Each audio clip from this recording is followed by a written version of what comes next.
Hey everyone, welcome to Willow's Whimsy. I realize I have not shot a long form video in quite a while. We are going to have visits from felines. I have 3 of them. Pumpkin in particular likes to be involved. So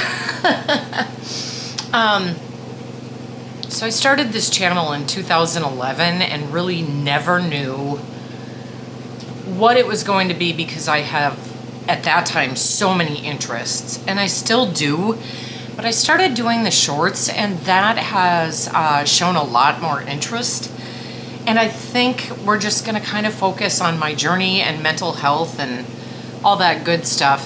For anyone who's new here, I'm going to try not to, but my family, we curse, we swear, and I want to be who I am, and I don't want to change that. I personally am okay with it. I know when to and when not to. If one slips out, and unfortunately my favorite one is probably one of the worst ones, just know, don't let that affect the message, you know what I mean? I think my camera is a little crooked. I had a heck of a time trying to get this thing going. Anyway, so what I thought I would do, because I have so many different interests and I tend to do the same thing every year, I do a vision list update, anywhere from every 2 weeks to a month. I'll still do that. I have a list of goals. They'll be down in the description. There'll be a link to my vision list for the year, October 31st to October 30th of each year. Kind of like New Year's resolutions. And then if I do any of the other series, you'll see them come up and you'll just see them come up. But I think that it's not wise to have, I used to do makeup, I used to do skincare, I did, my adventures in Minnesota, all that kind of stuff. And I will still do those things, but they'll be very piecemeal. They'll be probably fairly few and far between, and I'll share what I can on the shorts too.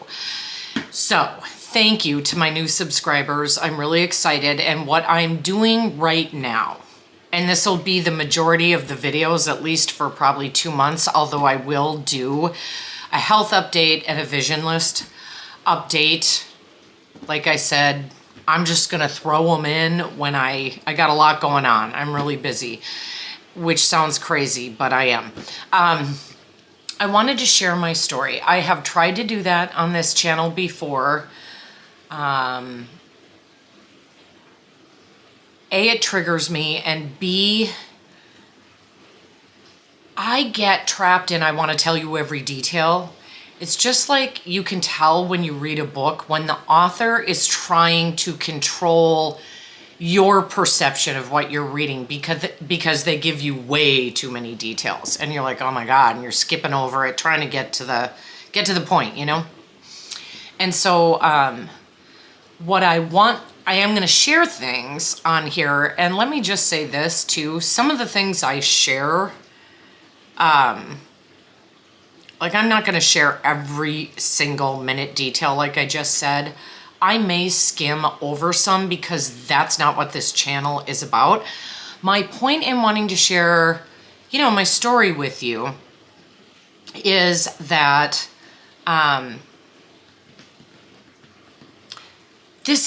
my life right now has become this mental health journey because I have quite a few diagnoses, and it has affected the quality of my life big time. It's not just childhood trauma. And so what I want to do is try to tell the story, not generically, but like maybe in 8 videos, We'll go through childhood, we'll go through teenage years, we'll go through, my 20s, 30s, 40s, 50s, and, becoming a mom and how that affected my kids, like all of it, just to kind of let you know what happened, and where things are at now, you know? Yeah, sorry. I want to be more animated and stuff. I feel conspicuous. My daughter is home. She's in the bedroom, but like I still feel I feel conspicuous when people are around and I shoot these videos, so I apologize for my sort of okay. I'm just gonna talk about very quickly the first 5 years. I try to keep my videos 10 to 15 minutes, guys. I know that asking people, especially since COVID, people are impatient. They're like, get to the point. And I'm no different. So, you know, I had no diagnoses, obviously, from 0 to 5. But I can tell you kind of my personality traits and what happened. So my parents had me when they were young. My mother turned 19 a month before I was born, and my father turned 22 days before I was born. So they were young. They had been tentatively planning to give me up for adoption, and the way my mom tells the story is that at about 4.5 months or so, she felt me move, and she was like, nope. And so they got married. They got married about a month and a half. Well, it was right around my mom's 19th birthday, about a month and a half before I came along. And I know that we lived in a dump in New Jersey, and they were just a young couple trying to make it. So what was going on? You know, my mom told me one story about there was a couple they knew from high school in this apartment building, and they had a little girl too who was around 6 months older than me, and they were horrific, horrible parents. They left her all the time, and they said, it's no big deal. You put her down to go to sleep, and then we go out and party and we come back. And kind of talked my dad into it, and then he kind of talked my mom into it. So they went out, and I probably was, I don't know, 2 or 3 months old, and they started drinking and stuff, and my mom was like, I can't do this. And so they came back. But you know, young people make mistakes. Babies having babies works sometimes if people are extremely mature, you know, in their early years, but so many are not. And that was the case with my parents. And so let me explain my parents to you quickly. My father was an only child, and his mother, so my paternal grandmother, Lois, she got cancer, and she had it for years before it finally took her life when my father was 14 years old. She lived in a lot of pain. She was depressed. I found out way later in life that she had to go get electric shock treatments in Golden Valley, Minnesota. They started out in Iowa. My dad was born in Iowa, and my grandfather was a pastor of a church in Iowa. And then they went to Denver, and my grandfather, Ray, he traveled a lot. He was very, very well known, and ultimately he ended up being the head of the ELCA, and I don't remember what that means. It's the Lutheran whatever. There's 2 different Lutheran whatevers, and there was the ELCA, which I think is just the ELC now, or I don't know. Guys, I'm not versed on that stuff. Anyway, he was the head of it, and he was headquartered in New York City, so they moved to New Jersey, the family. My dad was rambunctious. He was wild in the best way possible. He was naughty in the best way possible. He was spicy, you know. Hyperactive, definitely. Got into lots of shenanigans, and my grandfather was very intellectual. It was not that he was non-emotional. He had emotions and things like that, but he was a very practical, logical thinker, if that makes sense. Never into sports, never into any of that. And then, of course, my grandmother was sick. And so my dad he wanted to play sports, he wanted to be in football, he wanted to do all the things, and they didn't support that. My dad had a resentment about that his entire life. Like, he never let it go. We heard about it quite often. When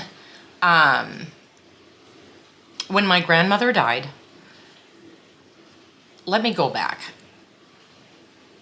My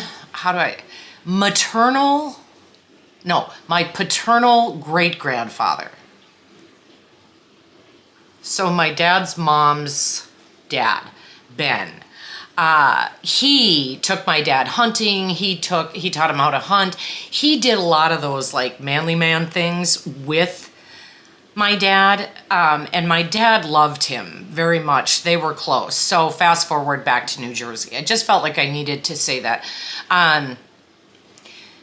So my grandfather ended up, I think it was a year, 2 or 3 years married someone else. Her name was Helen, and she adopted my father.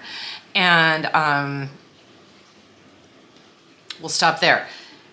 Then my mom. So my mother has 2 sisters, and my grandfather, so her dad, was in the war, and he met someone over in England, Eileen, and married her.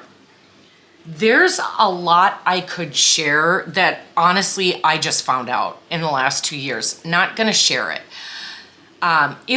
There was chaos in their relationship right from the start, and they got over here. I'm not sure when her illness started, but she had ulcerative colitis. And back then, they did not have the kind of care and options for treatment that they do now. We're talking, the 40s here. And when my mother was 11 years old, her mother died. So I never met either of my grandmothers, biological ones. My grandfather did remarry, and what I can tell you about them him, anger, yelling, screaming, very temperamental. He was funny. Like, I remember that about him. He made my mother and her father and we make faces when we talk. As I get more comfortable doing this, you'll see more of that. I use my hands too. And so, this woman he married, not good, guys, not good at all. She had no interest in my mother or her 2 sisters. The baby was 10 years younger than my mom, and she was only like 1 when my grandfather married this woman. Her name was Grace. They're both passed away now, so I can say whatever the hell I want.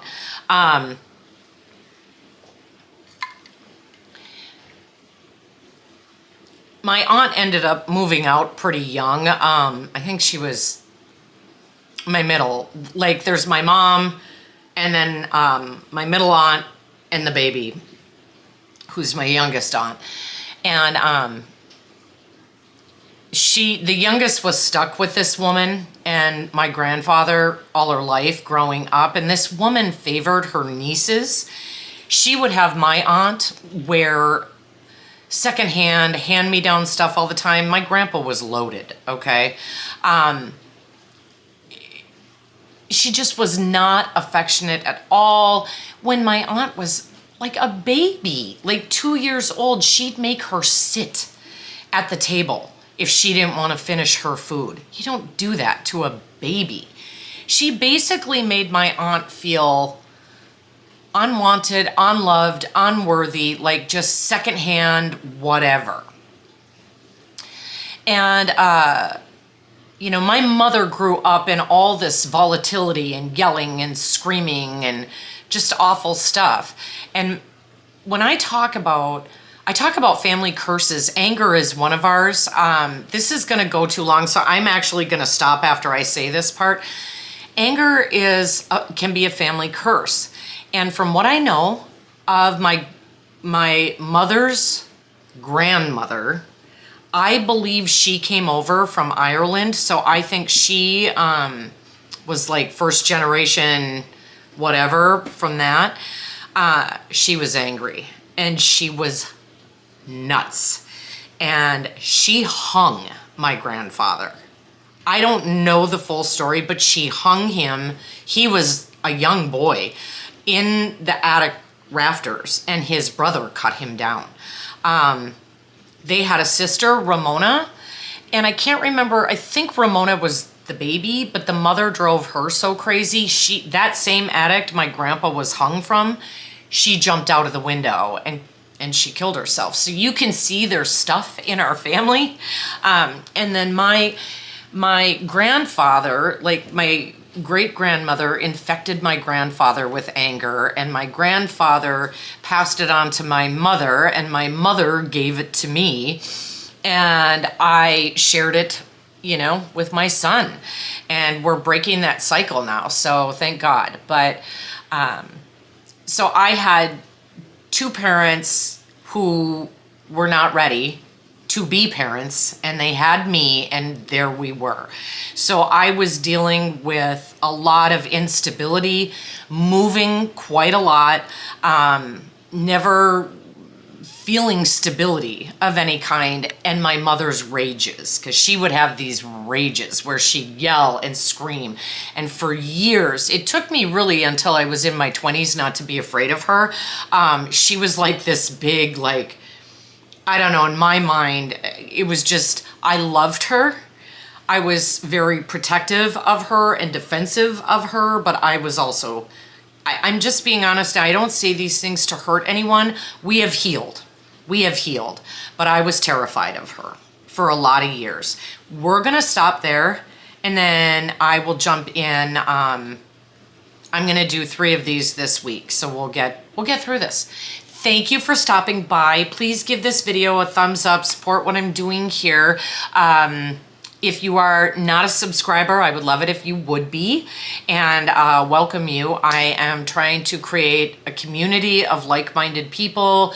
I have comments turned off right now. I started getting trollers, and I thought, I don't want to deal with that. If this channel becomes bigger, I will definitely open up comments, because like I said, I just want a community of support for one another. Thank you so much, and I will see you next time. Bye.